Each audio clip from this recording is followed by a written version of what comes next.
This is Optimal Finance Daily, episode 440. Challenge: Save $1,000 in just 3 days by Chris Reining of chrisreining.com. And I am your host and narrator, Dan. A happy Friday to you.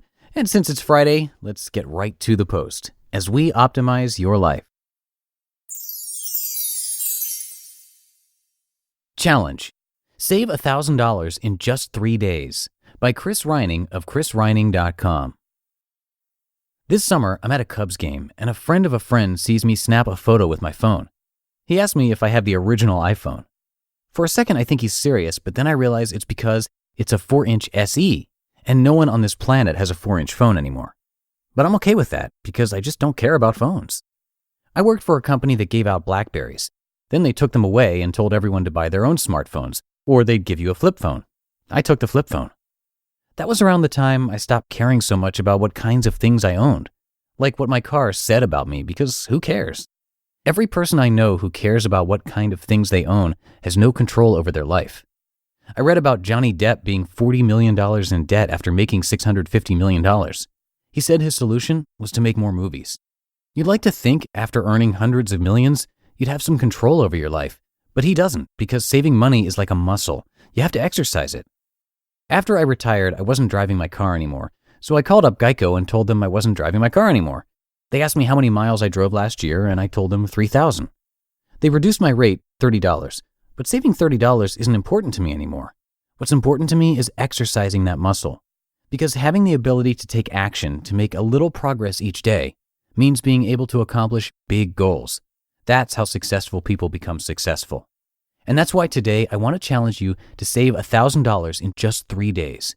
You can use that money to pay down debt, start investing, or take that trip you've been dreaming about. Day 1. Slash your cable and internet bill. First, decide if you still need cable. The average cable bill is $103.10, so when you cut the cord, it will save you $1,200 a year. A friend who just ditched cable is saving $1,800 a year. You can always get a cheap antenna to pull in the major networks. If you want to keep cable, then you're going to call your provider to get a better rate. You do this by telling them you want to cancel.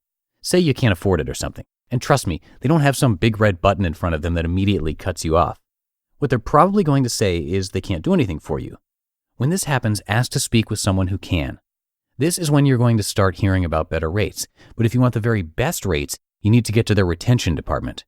The retention department knows they're seconds away from losing you as a customer, and they know it's cheaper to keep an existing customer than it is to acquire a new one, even if that means you pay them less. Money saved, $240 to $1,200 a year. Day 2. Cut your phone bill costs. The average American spends $1,000 a year on their cell phone bill, and you can probably cut that in half. I'm spending $100. These days, there's tools like WhistleOut that compare rates across carriers based on your monthly usage pattern. Arm yourself with this information and then decide if you want to negotiate a lower rate or switch carriers. Negotiating a lower rate is easy because what you're going to do is call your provider and ask what better plans they have. Tell them your plan is getting expensive and you're noticing you can save X amount if you switch to this other carrier. If they don't offer you a cheaper plan, ask to be transferred to the cancellation department because the retention department is empowered to give you the best plans. Ask them, what can you do to get me a better plan? If you're happy with what they offer you, then take it. But remember, with any negotiation, the strongest position is being willing to walk away and mean it. If you're serious about switching carriers, you'll be able to tease out the best plan. Money saved, $480 a year. Day 3. Audit and cancel subscriptions. If you've been reading this site, you know I advocate automating and optimizing your life, because when you automate and optimize your life, you free up valuable resources like time and money. Subscription services are great tools to accomplish this, but it's easy to find yourself subscribed to a handful of services you're not getting value from anymore, or you're just flat out not using. I quit the gym, for instance, to work out on my own. So here's how to ferret out subscriptions to trim. First, check the last 3 months of your credit card and bank account statements. You're looking for any and all subscriptions, things like gym memberships like Planet Fitness, credit reporting like Experian and TransUnion, airplane Wi-Fi like GoGo Air, audiobook services like Audible, and those subscription boxes. Then simply contact the company and cancel. Individually, these typically don't cost much, but in aggregate, you're going to save $512 a year. Money saved?